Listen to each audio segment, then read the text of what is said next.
Kining basahon sa Makabiyos, ikaduhang basahon, Sikan Makabis, chapter 12, mao ni siya'y usa sa atong gibasihan nganong maghalad tag mga pamisa ngadtos mga kalag nga nangamatay o sa mga kalag sa atong nangamatay kay igsuunan. Ana may musaway ani sig pamisa o manay mahimos mga kalag. Kuan ni tudlo nis Ginoo, gasugod pa ni adtong Old Testament hangtod na gyud karon nga nagpadayon tas pagsangyaw. Nganong ato mang halaran og misa ang mga nangamatay. Ngano man tungod kay dili na sila gusto og pagkaon. Dili kay ang pagkaon mo itong ihala dito sa lubong diha sa unay hayaon ang patay nagdug intaos pagkaon, napay bino, napay kulapo, napay sigarilyo, magdug diha sa kuan. Di na mao ang gikinahanglan gyud patay pagampo o kining misa mao man ni ang the highest form of prayer.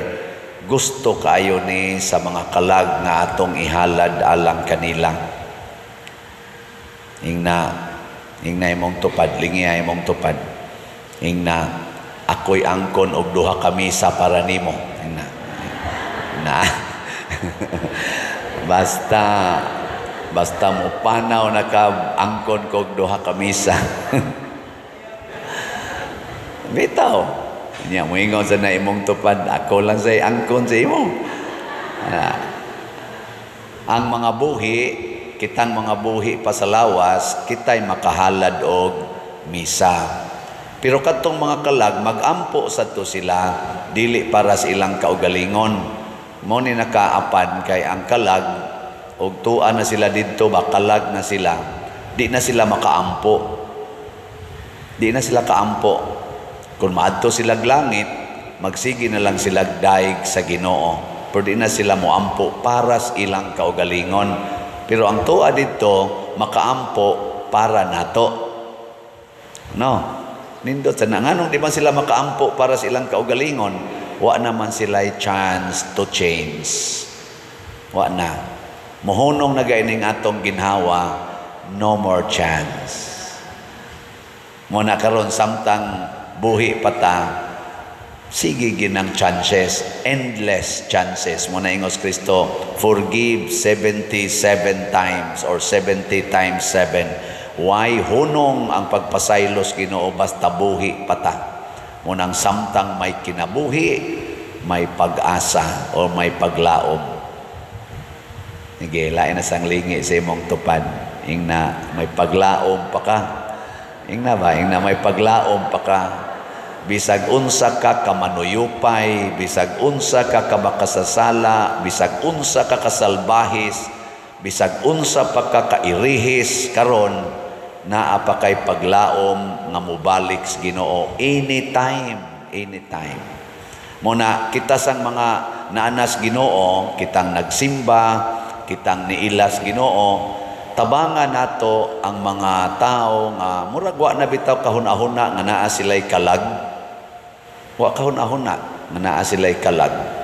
Atong tabangan kay nabutaan lang na sila. Ato silang pasabton. Matod pas tubag nato sa Salmo, unsa to? Ang Ginoo maayo og maluluyon. Di gyud siya masuko nato og magpakasa ta. Unsa may iyang bation og makasala na ta, maluoy siya. Nya kita sa doon ta nga mga patyonon pa, mao sa tanay atong bation. Kung makasa ang atong isikataw, maluoy ta. Hasta pagani mamatay sila nga naay sala, maluoy gyapon ta. Pero kita lahi man, anha man ta maluoy basta patay na ang tao. Kabantay mo? Ini kamatay na ba, magsigitag storya siyang mga nindot, pero buhi pa, magsigitag storya siyang mga bati. Gilingi ay mong tupad, inawa pa jud ka kapanglibak, inawa wa ka kaapil o anang libak-libak. Kanang panglibak, unsa man ang panglibak? magsigig hisgot sa apan sa usa ka tawo sa iyang bati. Tanawag mamatay, asa pa na mo hisgot, nga naman, nasa ning too-too, gabaan kas patay. Gabaan kas patay. Og tinuod man ang gaba, dili lang ang patay mo ay makagaba, hasta sang buhi. Pero dili na tinuod ang gaba. Ang tinuod mao, magbuhat gani tagsala, doon na ginay tugbang nga kadaot nga mahitabo nato. Yes, ang Ginoo maayo og maluluyon. Matod pa gani sa atong ikaduhang pagbasa, Romans chapter 8, niingon diri, kinsa may makapahimulag nato sa gugma sa Dios, bisan gani kuno ang kamatayon, bisan ang kagutom, bisan gani ang mga gahom sa dautan dihas ibabaw sa kahanginan o ilawom yuta kana mga other world ba nga mga gahom sama ng inon to Encanto, Agta, unsa pa na diha, mga multo, mga white lady, dili na makawagtang sa gugma sa Dios nga niya nato. Bisan gani ang impyerno, dili makawagtang sa gugma sa Dios nato. Ang Ginoo nahigugma gyapos tuas impyerno, kay di gid na mawagtang ang iyang gugma. Unsa may makapahimulag nato gikan sa gugma sa Dios? Unsa man? Ang ato ra gyung sala. Kay kana manggong sala mga igsoon, ato nang desisyon nga mobiya sa Ginoo, nga mosupak sa Ginoo. Nya ang Ginoo kay mahigugmaon man, di gid na siya mamugos. Di man na parihas asawa nga inighigugmas bana ngadto silingan, makigbugno mga asawa. Pero ang Ginoo, muingon ra gyud ng Ginoo, kung saan ka masaya, suportahan ta ka. Pero warning na siya, imo kong isalikway, na anak ka nagsunod sa yawa, magantos gyud ka diha, nya magtuman kita, tugutan ta. Parehad to bang prodigal son, di ba? Ang prodigal son, ang amahan, ni warning man, dong, niya naman tanan dinhi. Nganong mobiya pamangyog ka? Pasagdi ko. Kuha niyang iyang bahandib, lakaw siya. Wa gyud mo gukod ang papa. Pero ang papa nahibaw ng daan na kining gibuhat sa akong anak nga nibuwag sa akong puder ni biya, maghatag ginig kadaot niya. Unsa may nadangatan sa prodigal son? Napurdoy. Pagkapurdoy na, alagad na lang siya atong namuhi og baboy. May gani, wala pa LSF sa una. Dito siya, alagad. Amot, dito ba to San Roque o Tabla o diin ka to siya nag-alagad, no? Sus, perti na niyang gutuma, mukaon, unta siya sa mga laugs, baboy. Di pagin siya pakanon. Perti na yung uyamuta, mas ubos pa siya sa baboy. Ngotong niuli siya sa ila og nagmahay. Dili unta ta maghuwat nga murao sa tagbaboy or ubos pas baboy, una pa ta mo ilag Ginoo. Ngilay na sang lingi si mong tupad be. Ingna manghunong na ta ning atong sala. Ingna ba? Ingna manghunong na ta. Hunongon ta na ni. Nya unsa may buhaton? Matod pa sa atong ebanghelyo, paningkamot mo sulod sa langit. Nya unsaon man ingos Kristo, ako mao ang dalan. Musubay na ta sa dalan padung sa langit nga mao si Hesus. Ug unsa may iyang dalan, gauna gyud dalan sa kamatuoran. Be truthful, love the truth. Ikonobe, kinsa dinhing mga asawaha nga nahigugma gyud sa ilang bana kay kamatuoran gid na nakabahin na sa ilang kinabuhi ta sa kamot. Very good. Daghan. Ang uban nagkinyogpos lang, bahala mo diyan. Kinsa dinhing mga banaha nga nahigugma gyud sa ilang asawa kay mao gyud nay kamatuoran ta sa kamot. Mabuangon sa ninyo pang mga bana. Wagin mo isa, baos at ibaos. Karon, tinood. Kay kamatuoran man nga imo ng bana, imo ng asawa, imo ng anak, imo ng ginikanan. Ang sunod nga gustos Ginoo nga dalan padong sa langit, antusa ang pagdawat sa kamatuoran. Kay kana ra bang kamatuoran, wa gid nay lami. Bitaw, ang lami katong di tinuod. Tanawa, hay may mas lami ang kabit o ang imong asawa urbana. Mas exciting tong kabit. Sige kag text, sige text. Bisag kaming mga pare, kinsa may lami, ang madre o ang dili madre. Ambot lang, wag ko kasuway. Pero kana ganing sala, kana bang dili tinuod ba? Maoy lami, tanawang mga bata. Unsa may mapuslanon nga tinuod silang kinabuhi. Ang pagtuon sa ilang leksyon, unsa may gustos mga bata, computer games. Di man na tinuod ang games. Di ba? Pero magbuntagay sila diha. Way tulganay. Kinsa may tinuod? Kanang naa sa social media o kanang kuyog ni mos balay, imong mama, imong papa, imong igsoon. Kinsa may tinuod? Kanang real presence o kanang virtual presence? Kinsa man? Ang tinuod kanang real. Oy, adto naman nun magsigig communicate sa ilang mga cyber friends. Mas importante, bisan ganig din simbahan. Naay mo tingog ng cellphone, mudagan pa man ganing ato kay mutubag. Mutubag. Niya ang presensya sa Ginoo din i-ignore lang, i-ignore.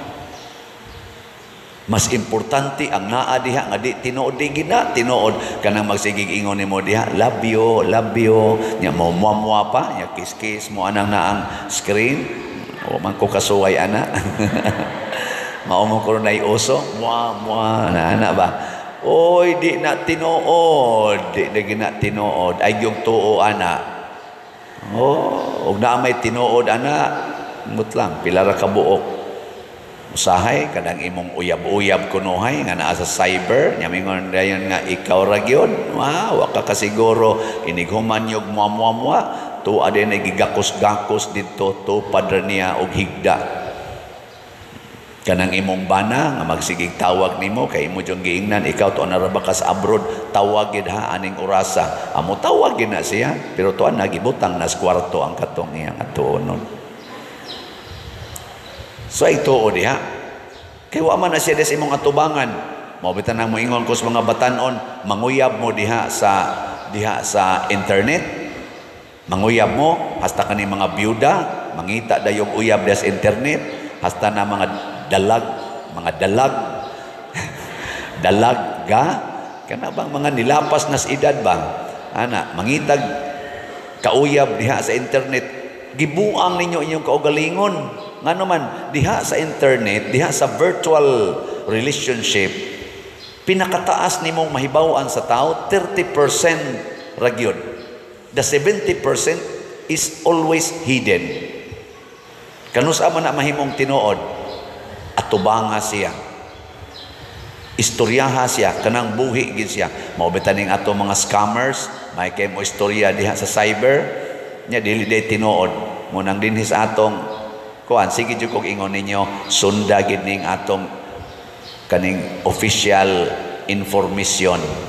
Ansa man ninyo pagsunod paminawa dinis atong online mass panahon sa ini kantas offertory song og sa final song i-flash nato diha ang official nato nga mga contact persons, contact numbers o contact account numbers. Nya di pa gyud mo makontinto tawagi based aning atong number.